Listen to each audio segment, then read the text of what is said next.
So next up, we will be having a presentation from Professor Michael Rovatsos. Michael is the Deputy Vice Principal of Research and Professor of Artificial Intelligence at the University of Edinburgh, where he is also the Director of the Bayes Centre, the university's innovation hub for data science and AI. He represents the university at the Alan Turing Institute, the UK's National Institute for Data Science and AI. His academic research interests are mainly in multi-agent systems. In other words, systems where either artificial or human agents collaborate or compete with each other. Much of his recent work has focused on algorithmic fairness and other aspects of ethical AI. Michael has authored around 100 scientific articles on various topics in AI, and he's been involved in research projects that have received around £17 million of external funding. So, without further delay, I would like to give Michael the floor. And I will just load your slides now, Michael. They're right here. Okay, the floor is yours. Thanks, Jana, for the kind introduction. And I hope everyone can hear me okay. Good morning, good lunchtime, or good evening, depending on where you are. Delighted to be speaking to you today about AI ethics. And AI ethics is indeed a very big and complex topic, so I wouldn't dare to aim to cover everything within the space of an hour. So my presentation is really a mix of lots of different things, a bit of theory, a bit of background, a bit of kind of landscape analysis, and also a few use cases and case studies to try to introduce you to some of what I think are the big questions and problems in this area, and why I think it's such an exciting topic. So, as somebody who's been in AI for over 20 years, I, as many of you, will probably am experiencing this great debate around the threat of AI. So obviously we all know all the great things AI affords us to do and all the great recent advances we've seen, but people are also genuinely concerned that it might be doing great harm to people and society. So we've seen allegations that AI algorithms are manipulating democracy, as in the Cambridge Analytica scandal, that it's destroying jobs and worker rights. There's a little picture here of Uber drivers protesting against the algorithms used to allocate rides. Facial recognition and other algorithms used in the public space may be enabling ubiquitous surveillance, and also we might be using AI to get innocent people into prison, as in this scandal around the recidivism tool Compass that I'll talk a little bit in more detail about later as well. So the question really, if you're in AI, is are we destroying the world, or are we at least not really contributing to making the world a better place? And why do we think AI should create concerns around ethical issues? Well, AI systems can process very large quantities of data, and they can detect regularities in them. They can draw inferences from these patterns, and they can combine these things with prior knowledge they have, and they can determine effective courses of action by choosing from alternatives. This is a very general description from AI, and this is not in itself anything bad. It's more often than not that's a good thing. And importantly, they also do these things sometimes faster and better than humans. But what happens is, of course, that because of that, the behavior of these systems can be difficult to monitor, validate, predict, and explain. These systems are very fast, they're very complicated, they may adapt to the environment around them and the data sets they're using. And crucially also, they're quite different from humans. So they're about as different from a human as a pocket calculator is different from a child doing arithmetic after they've learned that at school. So it's really about a type of intelligence that is really pretty alien to humans as such when you look at the program code and when you look at the calculations done. And yet, in order to be able to anticipate risks and mitigate against them, we of course need to be able to understand what's going on in these systems. Now, there is another aspect which I'm not mentioning here, which is that lots of people worry also about systems that automate the use of dangerous hardware. So, you know, autonomous drones and weapon systems and all these sorts of things. I'm going to be talking less about that, but it's of course bearing in mind that that's also very important. So what are the kinds of things people worry about? There's a list here on this slide of the main categories of things people worry about: unemployment, inequality, whether they rob us of our humanity, whether we're using artificial intelligence systems that are actually quite stupid, not very intelligent. A colleague of mine always said, I'd rather, if I'm going to use an artificial system, I'd rather it were intelligent rather than stupid. Are we creating racist robots? How can we eliminate AI bias? Big topic that Jana has already alluded to, and that's a great part of my own research. Can we keep this AI safe? Is it secure? How do we protect against unintended consequences? People worry a lot about the systems that are supposed to be intelligent become too intelligent, and they might have side effects that we haven't thought about, all the way to the singularity. So this idea that at some point AI will become so intelligent that it will keep getting intelligent, more and more intelligent on its own. And then even people who worry about things such as robot rights. How do we define the humane treatment of robots? And in fact, should we treat them humanely? I know that, for example, Joanna Bryson, who's going to speak later, has some very strong views about that, and I agree with her that the robots are really just machines, and we don't need to worry about such things. But opinions differ on these matters, of course. Now, I'm not really an ethicist. I'm a computer scientist and an AI researcher.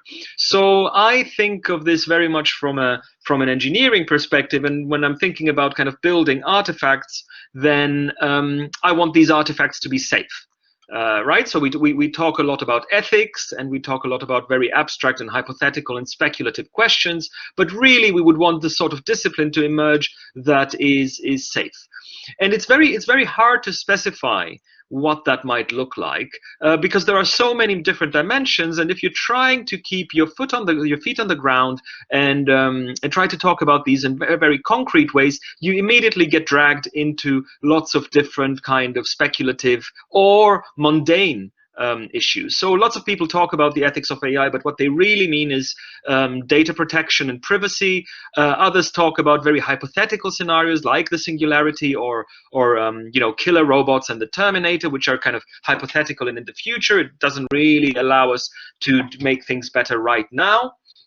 And so this goes all the way from thinking about the actual technology to thinking about all of society, and from thinking about simple compliance with laws and regulations that are already there to science fiction. Now, of course, this is a new challenge for the AI community, so it's not so surprising that it's such a complex landscape. And of course, there's a lot of technical and non-technical things that we need to do here. There's I'll talk a bit about this later again. And these fields, the social sciences and humanities on the one hand, and the natural sciences, computational, mathematical, engineering sciences on the other hand, don't really speak the same language, at least not yet. And at the same time, the technologies are advancing, right? So this is something that is really hard to stop at the moment. It's accelerating at a breathtaking pace, and I think because of that, and because people are seeing these impacts on society and on the economy, it is very hard to focus people's attention on what really the AI part of the problem is. So I make a big thing about this, that very often the problems we discuss are important, but they're not necessarily to do with the fact that we're talking about AI systems. So let me go a bit deeper into these sorts of distinctions. So on the one hand, so when we say AI ethics, we really mean two or even more than two different things. So I like to think of these of two areas. One I call ethical AI, and the other one I call AI ethics. And when I say ethical AI, I really mean the technical work on developing algorithms, architectures, interfaces that are fair, accountable, transparent, explainable, safe, secure, and privacy preserving. And this is a lot actually about, if you're a technical person, this is actually a lot about verification, validation, and testing. So just think about AI no different than you think about your microwave. What would you expect to be put in place to reassure you that you can safely use the microwave? You would want people to have it tested. You would want there to be a precise description of how it's used. You would like it to be presented to the user in such a way that they can't make mistakes and they don't put their cat in the microwave, and so on. On the other hand, we have what I call AI ethics in the narrower sense, which is really the public debate, analysis of impact, and the analysis of the human and social factors around AI systems. And that's very much to do with lots of things that come from other disciplines: philosophy, law, governance and policy making, and so on, economics. And that's really where things get difficult, because a lot of these things, when you actually look into them, they are not necessarily that specific to the fact that you're working with AI, but they're very often either concerned with data ethics. So this means, with the ethical use of data, or in turn with business ethics, which is nothing to do with what the product itself is, but how you behave as an organization or as a business in using this product and putting it out there and engaging with its users, which I think is a much broader issue. And we've seen a lot of problems in the tech industry around that are not necessarily caused by the fact that AI is used in those systems. So very complex landscape, and indeed, of course, there's lots of people thinking about these problems. This is a map that was created by researchers in Harvard of the different types of AI principles and manifestos and frameworks that have been developed by different organizations. And this only shows 38 different initiatives, and it's about over a year and a half ago now. So now the number stands at over 100. And the different colors here show different types of organizations. So you've got business, you've got academia, you've got governments, you've got NGOs in different colors, and these dots show how much each of these principles focus on specific areas. So I'll zoom in a bit so you can see this. So as you can see, there are here, roughly speaking, similar categories that are addressed by each of the manifestos and frameworks to a different extent. So, safety and security, accountability, privacy, transparency, explainability, fairness and non-discrimination, human control of technology, professional responsibility, promotion of human values, and human rights. So it seems that pretty much everyone agrees these are the things we should focus on, and that there is a shared sense of what is important. And to me, this seems very often like to concern general ethical conduct. So if you look at these principles, they are kind of true of pretty much any technology. And unless you assume that AI really radically changes the landscape in terms of what you can do, then a lot of this comes down, to me, at a very basic level, as how to do business research and innovation correctly, rather than very questions about the nature of AI. So I don't want to dwell too much on these principles, but I find this slide quite useful, which you can read in your own time in more detail.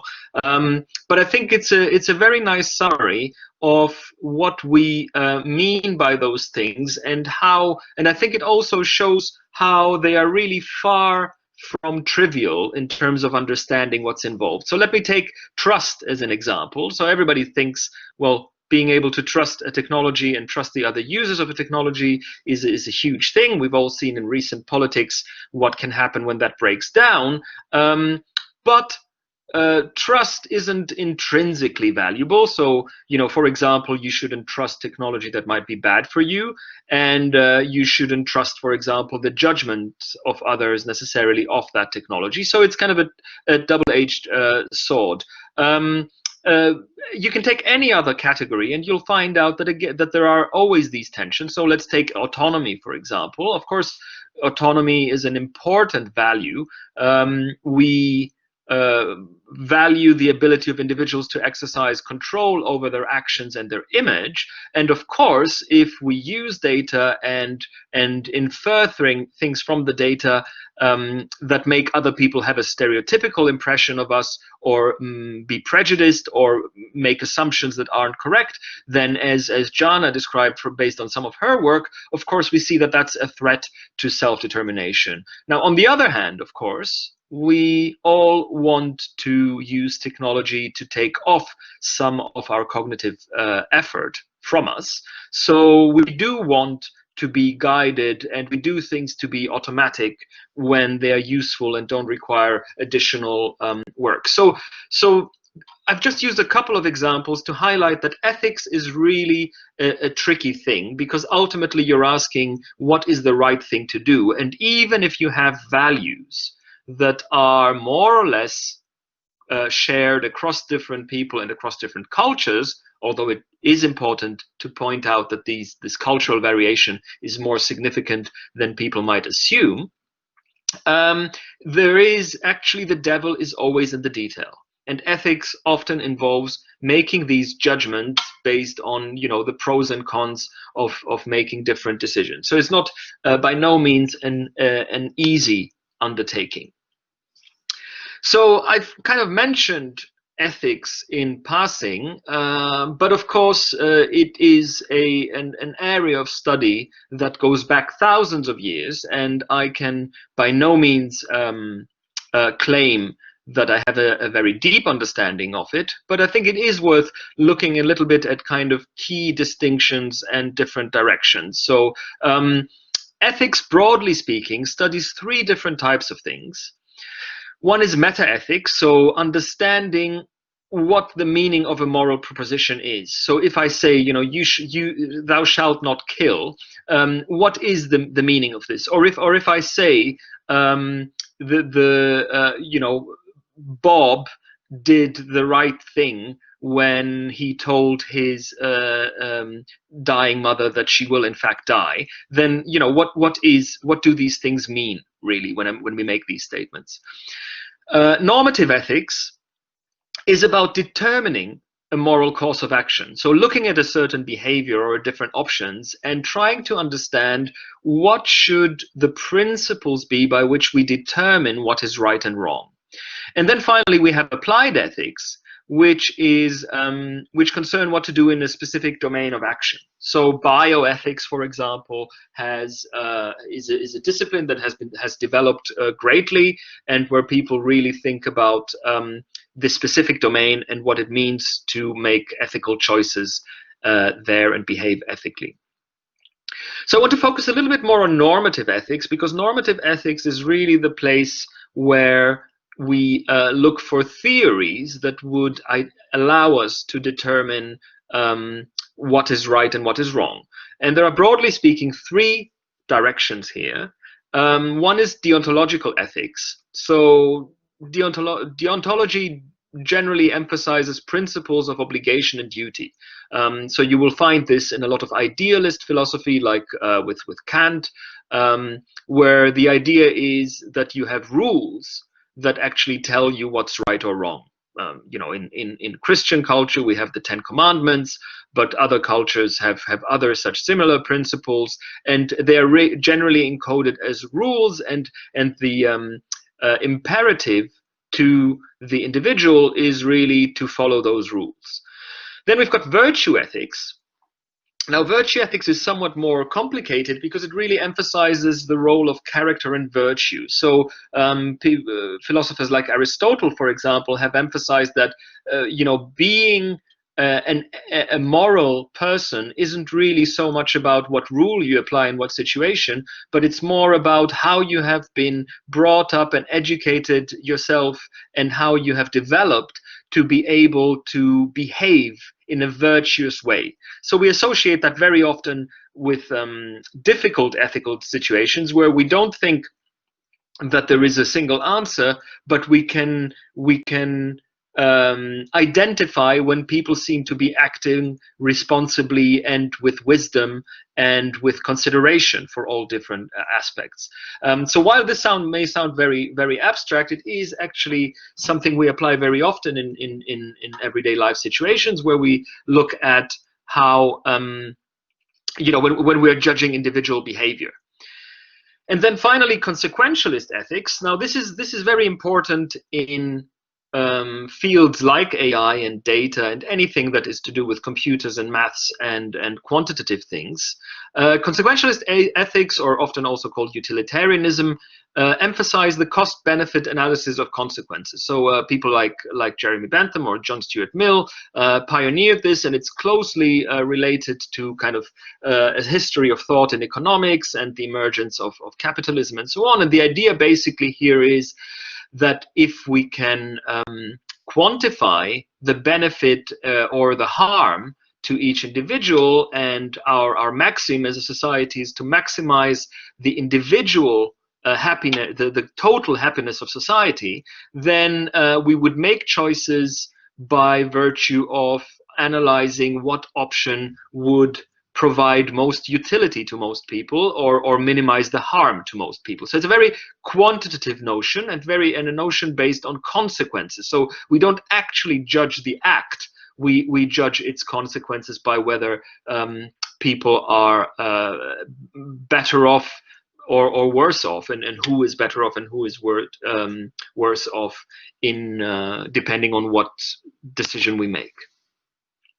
Now, this is all highly theoretical, but I think very often when we talk about morality, we actually also talk about this thing called common sense morality, right? So most of us, I would hope, go by a certain set of principles, none of which is very crisply defined, but we kind of agree even across cultures that these are important, right? So you don't want to harm anyone, you want to try and help others and yourself, you want to allow people to make free choices and informed choices, you want to treat people fairly.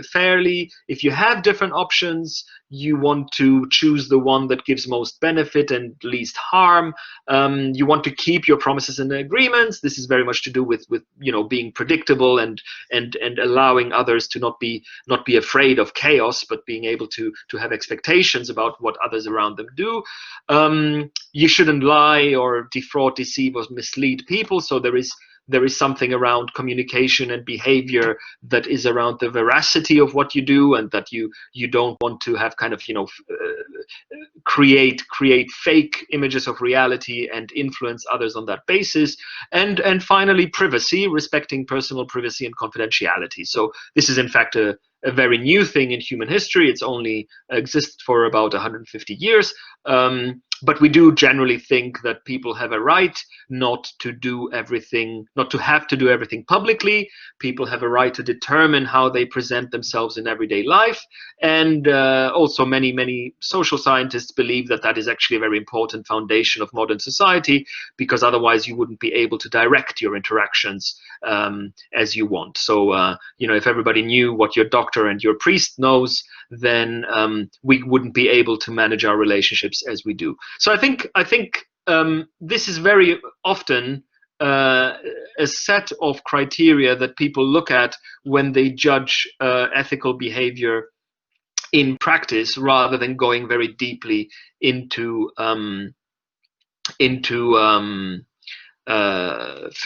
ethical theories. So in the So this is just a very broad introduction to, kind of AI, where the problems come from, what ethics says, and what we can do with that potentially. What I want to spend most of the remainder of the talk on is really to look at some case studies, because what I personally find problematic is to talk about these things only in the abstract and at a very general level, because there is no one-size-fits-all solution to ethical problems. So we always have to look at individual problems. So I'll walk you through 3 or 4 of those that all highlight different problems, and then I'll try to dive a bit deeper into the problems also theoretically. The first example I want to talk about is the compass system. So this is a system that is used by judges in the US to decide, when they decide what bail to set for, small time crime. So, somebody's been brought in front of the judge because they've committed petty theft, or been aggressive towards their neighbor or something, and then this system tries to predict how likely it is this person will reoffend, and the judge can use that to then set the bail, or remand them in custody, or let them off with a warning or whatever. And the scandal around this a couple of years ago was around alleged discrimination, where black defendants not only received higher scores, but actually than white defendants on average, but also that in fact these weren't accurate. So that they were predicted to reoffend much more often than white people, but in reality they actually reoffended much less when they were assigned the same high risk score. So the data set here didn't really contain information about race. So this raised an important problem that now many people are talking about, which is this problem of proxy variables. So the fact that your postcode or your income or any other attribute in your data might be strongly correlated with your race, so that the system would learn to discriminate against race even though it doesn't actually know anything about race. Now, of course, we all know that in particular in the judiciary, there is biased historical data. This is the fundamental problem. How can we make the systems unbiased if the historical data is biased?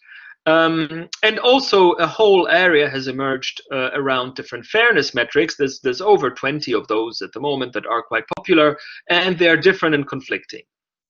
The company that built the system, of course, denies these allegations, and there was a long debate about this.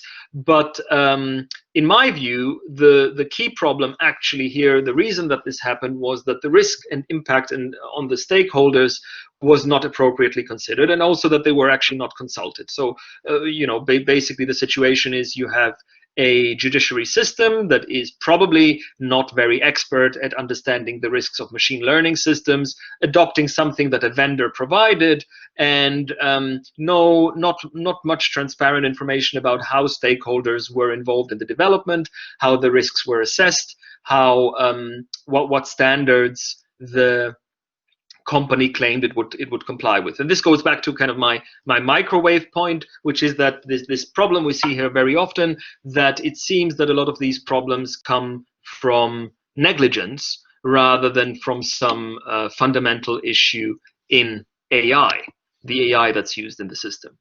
So I've just mentioned fairness. So let's look a little bit more into what we actually mean by fairness. So fairness is unfortunately a very broad term, and it can refer to lots of different things. So do we apply justice to everyone in the same way? Do we actually actively promote equality and solidarity in a society? Do we distribute benefits in a fair way? So, when you're cutting the cake, does everybody get an equal share? And what does equal mean? Should that depend on their contribution, or should it be on their needs, and so on? So this goes heavily into political science and into different political theories and economical theories. And then also procedural justice. So is the procedure to allocate the benefits appropriate? So one could argue, for example, that in the compass system, because the procedure wasn't maybe tested against all the requirements that would be necessary to make it safe, then actually a process was applied to different defendants in ways that wasn't fair, wasn't just to all of them to allocate benefits. In this case, of course, allocate harms, which is going to prison or having to pay bail. And then finally, interactional justice. So when we say fair play, we often mean, do we treat each other appropriately on an interpersonal level when we're talking about dignity and respect and so on. So fairness is really between this idea of discrimination and entitlement. So we are all allowed to discriminate between individuals if there are specific reasons to discriminate because of their needs or because of their contribution. For example, when you pay different employees different bonuses. But what we're not allowed to do is making distinctions in favor or against people based on the category to which they belong, right? So this is where the issue of proxy variables comes in, and these issues that arise mainly in machine learning systems, which detect these patterns and sometimes do so in inexplicable ways, for example, when you're using black box algorithms. The other relevant notion here is entitlement. So, as I said, different political and economic theories disagree on the principles by which we should allocate benefit. So, does this come from basic rights everyone has? Is it that somebody who needs more should get more? Is it that somebody who works more should get more? But there are also things like property. For example, we recognize property as a right that then gives you an entitlement to the benefits coming out of that property. For example, when you invest money and you get interest on your money. So what's important here, I think, is and I'll come to this towards the end of the talk with another example, is that quite often we talk about these unfair systems because they kind of inadvertently discriminate against certain groups, but you can see very little in terms of the actual specifications that the systems have in terms of how they are supposed to allocate benefit, right? So an explicit statement, for example, that this type of person should get this type of credit, and so on and so forth. So actually, the really hard ethical question is sometimes hidden here. And it's only when you can identify some specific discrimination that that the debate starts, which I think is very often too late. Second example, which I mentioned also at the very start, Cambridge Analytica. What happened here? So millions of users were exposed through a quiz app they were using, and this was basically a loophole in the API that provided access not only to those users but also to their friends. Now, of course, in the general debate, and because people very often conflate the AI with other aspects of the system, what gets lost in this discussion is that this is primarily a security and privacy problem. So Facebook was just not being careful enough. Now, of course, then there were AI algorithms that were used to target specific advertisement to influence voters. So it did have a political impact and potentially influencing and manipulating whole votes. But it's interesting to understand here how the responsibilities in terms of safeguarding the safety of people really cut across different areas. So it's one thing to talk about the AI problem of how targeted advertising manipulates democracy, as opposed to what happened here, which was an area where actual laws exist and the business practices used in the tech industry were not solid enough to ensure that those legal provisions are complied with. Okay, so this goes back also to my point about data ethics versus AI ethics. So this is something that is a business failure at a much more fundamental level than something that is a side effect of a specific AI algorithm. By the way, the AI algorithm didn't fail it was very deliberately meant to influence voter opinion, and it did exactly what it was supposed to do. So if you really want to use something that is unethical, then of course AI is not going to keep you from doing that. It's just like a microwave that would actually allow you to open the door and put your head inside while it's working. The next example is really more something around governance and risk and responsibility and accountability. So some of you may know about this example of the Apple Card. So this was a case where a husband was granted a much higher credit limit than their wife. I think 10 times the credit limit that his wife got. Now, the crucial thing here was that the employees, she complained, and the employees could not provide an explanation for this. The danger, of course, is that if they revealed the whole algorithm, they could disclose the underwriting terms of their credit cards and their credit business. And if that was public, then of course people could also game that system. So there is these credit institutions, of course, have a vested interest in keeping some level of confidentiality around the specifics of their underwriting terms. Nonetheless, of course, if you are discriminated against, you want an explanation. Now, what happened next was that the regulators of the state of New York stepped in, and this is an Apple Card that runs on MasterCard infrastructure, but the credit is actually provided by Goldman Sachs. So what happened here was that it was very unclear where the accountability what the accountability structure is. So when you are interacting with the system as a user, who is actually responsible for giving you these explanations, and who is responsible for compensation? So, and many of my legal colleagues suggested that, well, you know, these kinds of errors, if you want to view that, if we want to assume it is an error and it wasn't in fact intended, then these errors happen in all kinds of business.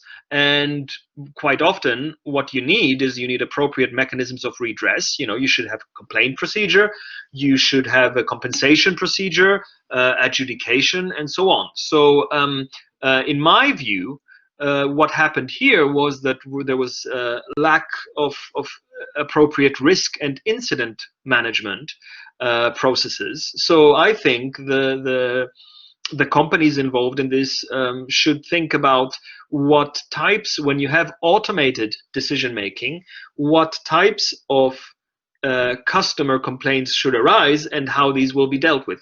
As I mentioned, many of my one of my colleagues who's a law professor said he thinks this would have even not really made big news if they had just resolved it very quickly, provided compensation, promised to make sure this doesn't happen again for other customers, and so on. So quite often this is actually about business behavior rather than about an algorithm. So I've just mentioned explainability there, and lots of people talk about explainability. In the European context, because we have GDPR, the General Data Protection Regulation,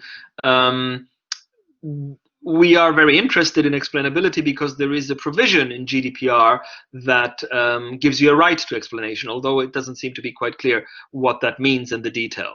And of course, people are very interested in this because of the use of black box model in AI, in particular machine learning. Things like deep neural networks are very hard to analyze. When you are looking, for example, for why a decision was made, you would have to go into a very complicated mathematical structure and understand what specific numerical values would trigger a change in a decision. Now, the computer scientists and AI people are working on approaches to make these black box models more open. So people use a lot methods like LIME and SHAP that employ surrogate models. So the idea basically is that you have a simpler model that is interpretable, and it tries to behave as closely as possible, as similar as possible to the black box, to the original black box model, and then within that simpler model, you can find an easier way of analyzing what's going on. Now, I'm oversimplifying this. There are lots of people working on this, but I think what I would highlight is that it is not necessarily the solution to the problem. In my view, in fact, in some situations, it's a red herring. We use lots of technologies as consumers that we don't understand the first thing about, and nobody can give you an explanation. So I mentioned the microwave. I have no idea how a microwave works, and neither can anybody explain it to me unless they were taken to court and had to provide it in a way that I could understand. But there are many other very safety critical technologies like cars and airplanes and nuclear power stations, which we don't trust because we have an explanation.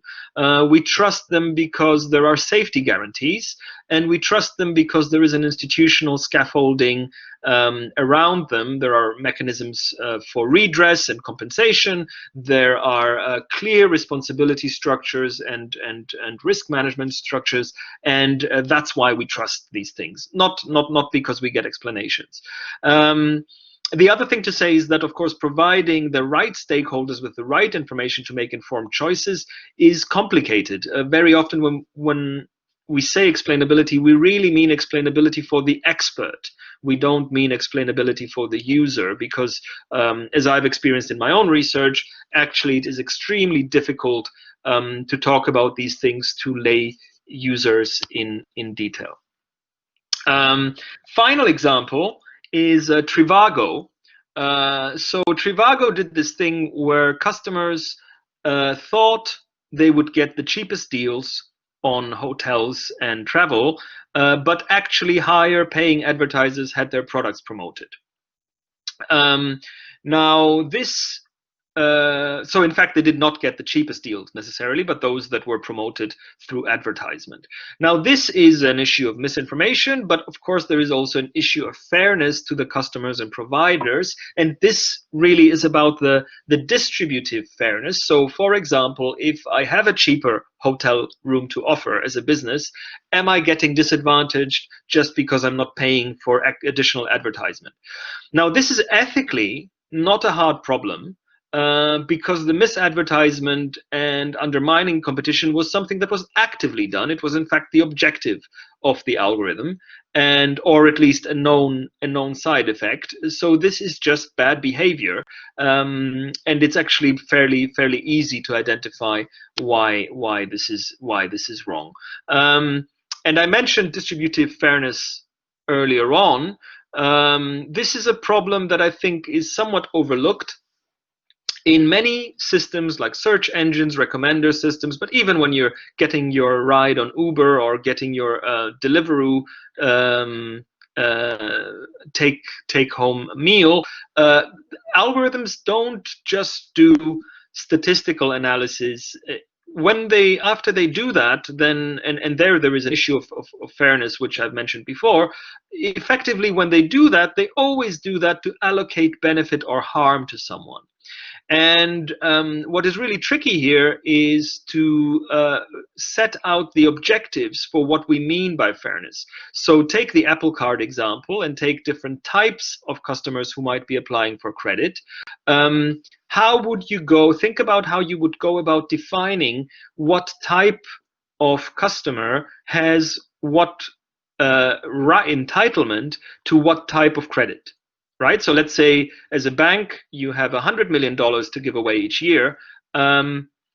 Which percentage of that do you allocate to young people, old people, people with higher income, people with lower income, ethnic minorities that are disadvantaged, disabled people, and so on and so forth, right? So this is really genuinely hard.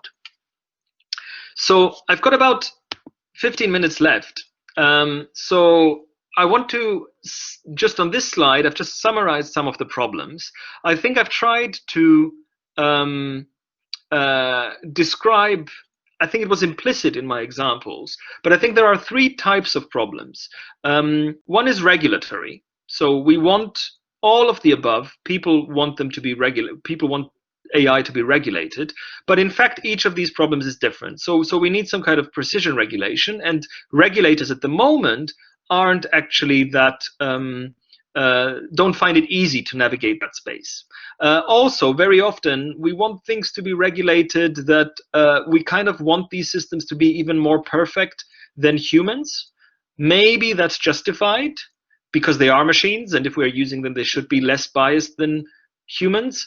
But it is also a challenge if you think about what we're asked to guarantee for artifacts. Second type of problem is organizational. So, this is all the examples I've given are to do with different data sets, different vendors working together, and different vendor relationships, different types of expertise in different organization. And I think a lot of the problems actually arise because now we are conscious of these things. And previously these business practices were opaque, but now people are demanding more transparency, which is a good thing. And then finally, and I hope you will agree that the technical problems are in some sense relatively narrow. So I think if there are issues that are very specific to AI. So sometimes when you have more complex systems, you get more unanticipated side effects. It's hard to operationalize some of the ethical principles, and sometimes we don't have the data, or we're not allowed to collect it to validate them. But it seems to me that those problems are actually, in some sense, when we look at current systems and current impact of AI, almost easier to deal with than the other two categories. In the final part of the talk, I want to say a little bit about what I think we should do as scientists, and all of you in your careers. And I think this is a lot about kind of thinking about ethics in the right way. So people very often say, well, I'm just doing the science, I'm not building a product, so it doesn't matter. I think it's important to think about the consequences of science and of research, and to think about how whatever you choose to do is a choice, and there are always alternative choices. So the choice you make has an impact, and there are lots of responsibilities that arise from that. And in terms of the professional conduct, of course, these are hard questions to answer. But I do think there are some general principles, and I would say, for me at least, there are 5 important questions here. The first one is, there are kind of common objection: isn't discovering truth always good? Well, I don't think so, because you always have a choice about what you want to discover the truth about. It's not that like all truth is out there and you can pick randomly, because we all have limited time to live, and we could always choose different things to pursue. And is scientific work always subjective and value laden? Yes, it is, and I think we need to be conscious of that. Is there a fundamental difference between pure and applied work? Surely, if you're just writing theorems, that's different from deploying a system globally, or building the robot that kills people. But there is a connection between them, and the connection is what institutional context you're working in and how close you are from the manifestation of these impacts. And is being dispassionate or not investigating consequences unethical? I would say it is. So, of course, when you're doing research, you have to be dispassionate to some extent, but to not be kind of vested too personally. But you're always also a citizen. So science and innovation doesn't take place outside society. And the question I would kind of leave you with there is whether this should also apply to AI systems that discover new things. So to really think about, we're not there yet, and this is to do with speculating about the future and more kind of in the fiction department. But if and when AI gets to the point where it discovers new things, then we have to think about whether these principles would also apply to those. What can we do in practice if we want to embed these responsibilities in our actual work? I want to give you two examples of methodologies that I find useful, and then close off with an example where we've applied them in our own work. So the first one is value sensitive design, which is really this question of for many people who are involved in building technical systems, this is almost the opposite way around from the way in which we develop technology normally. In that it starts by asking who the stakeholders are and what harms and benefits can be caused to them by a system, and how those map to their values. And then it progresses through different stages where you analyze those values, you identify what tensions exist with them, you empirically go to the stakeholders and try to understand their priorities and how the values are impacted for them, and then you actually translate that to design decisions. So you ask the concrete questions of how your system could help avoid negative experiences and foster positive experiences, right? So rather than going away building something and then thinking about what you need to fix because something's broken, you actually think about who will benefit from a system and what it's for before you build it. So I find that quite a good methodology. It's not specific to AI. It has been applied to other areas of computing and other engineering disciplines. The second framework I want to talk about is the AREA framework. So this is called Anticipate, Reflect, Engage, Act, or AREA for short. And again, it's not specific to AI problems. And the key thing here is anticipation. So rather than focusing on the analysis of values and then making conscious design decisions, it actually proceeds in iterations. And every time before you take action, you actually try to anticipate the impact and the risks. And then you reflect, engage with the stakeholders in order to choose your action. So this is probably quite hard to read, but I'll leave it with you. You can have a look at these questions that are asked for different aspects of new systems in different stages, and how this can be used as a methodology for developing responsible research and innovation. A third and final, this is not quite a methodology, but it's almost you saw how from value sensitive design to the AREA framework, things become more iterative. So let's generalize that and let's ask what this will mean ethically, in ethical terms, for the function of AI in a future society. So if you think about society is governed by a social contract, which determines how people interact with each other when they have conflicts with each other and so on, and different interests. And what we're doing with AI is, in fact, we're embedding some technology in that context. Now, when we do that, this will affect people's rights, their values, preferences over trade-offs, and so on. And the idea of this society in the loop model that my colleague Iyad Rawan has proposed is that basically human controllers continually monitor the impact on rights, values, preferences, and so on in the society, and exercise oversight over the AI system and then update it. So this would be an iterative model by which the AI could be incrementally and continuously aligned with the values of those in the society, understanding also that there are tensions and conflicts between the interests of the individuals in the society. I think this is quite a nice vision, and I think if we could systems that have the capability to almost kind of autocorrect with human input, or maybe with a little bit of oversight from a human controller, that to me would suggest that we would have made a lot of progress towards more ethical AI.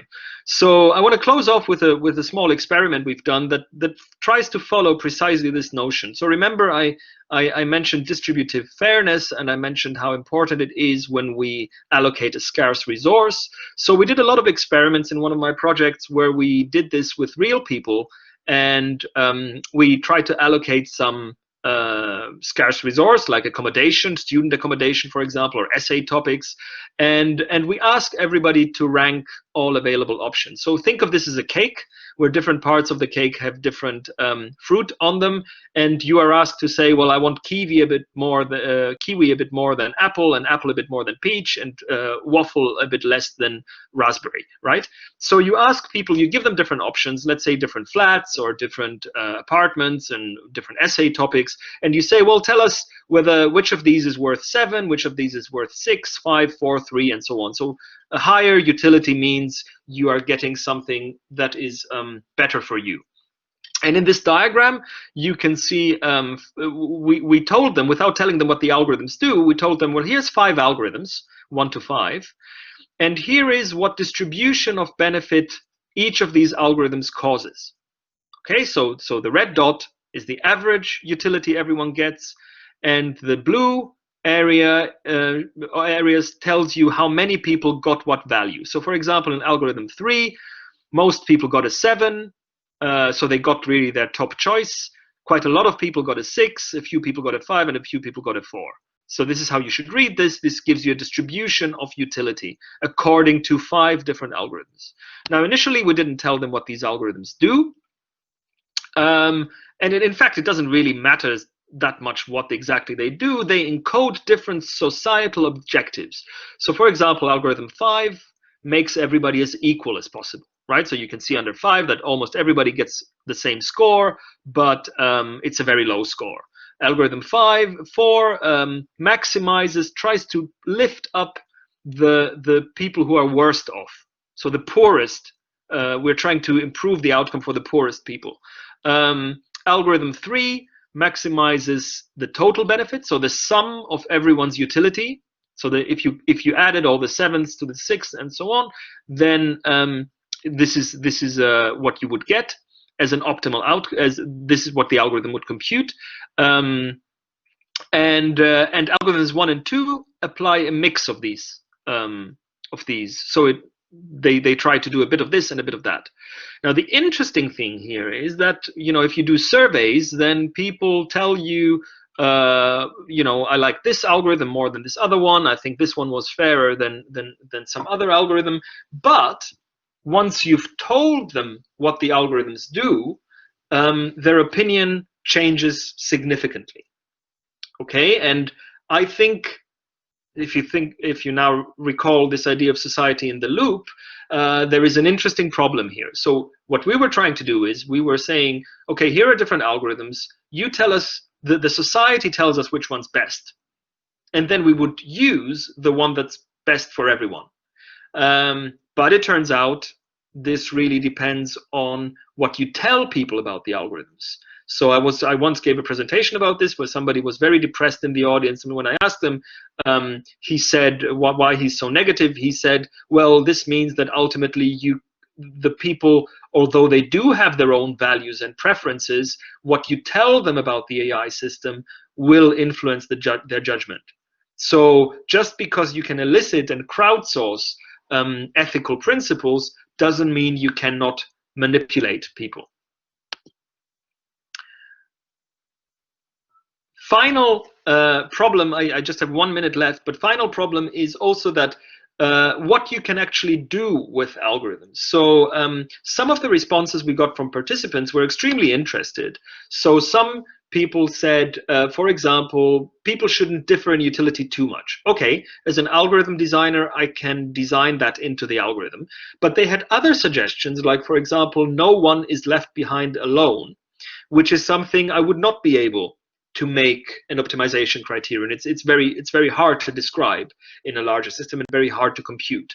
And if you read some of the others, they're really interesting suggestions, and actually working with users gives you a lot of interesting suggestions. So rather than trying to solve a purely technical and mathematical problem, I think it is really essential in this context of responsible research and innovation to really take the user's perspective and understand their concerns. One suggestion I found particularly interesting was running more than one algorithm and inspecting results rather than just using one. Right? So as a computer scientist, you always want the perfect algorithm. But in fact, the user said, well, if you can't solve a certain problem, we'll just try different ways and let the users tell you by which criterion you should use each of these algorithms. Okay, so I want to wrap up now. I'm slightly running over already. In this talk, I've tried to give you a bit of an overview of different ethical issues, fundamental issues, problems around the whole area, and some case studies. And I think what is becoming clear is that as AI has a growing impact on society, these ethical issues are important. They're difficult. We don't really yet have the right methodological tools to address them. You will have noticed that most of the things that I've spoken about didn't go into any kind of deep technical considerations, and of course there is a lot of work going on with that, but I think the much more difficult part is how we bridge the technical to the non-technical. I've argued that the responsibility of engineers and users is important. It's something we really need to foster. I've also argued that it's nice to speculate about the future of AI, but I personally think we have enough to deal with technologies that are already out there and having a massive impact on a daily basis, and we should really focus on those. And for those of you who are technologists, my personal view is I've given you examples of what we've tried to do in my group, but I think we really need to focus on making the AI technology itself ethical. We don't really yet know how to do this. I suspect it will involve new algorithms, but also improved participatory design and new governance frameworks for when these methods are actually used in real life.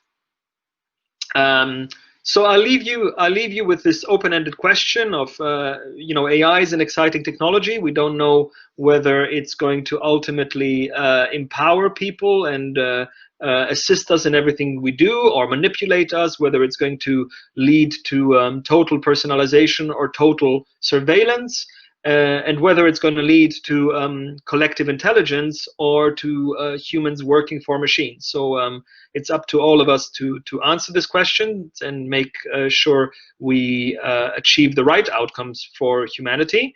And with that, I'll stop, and we'll be very happy to take your questions. Thank you very much.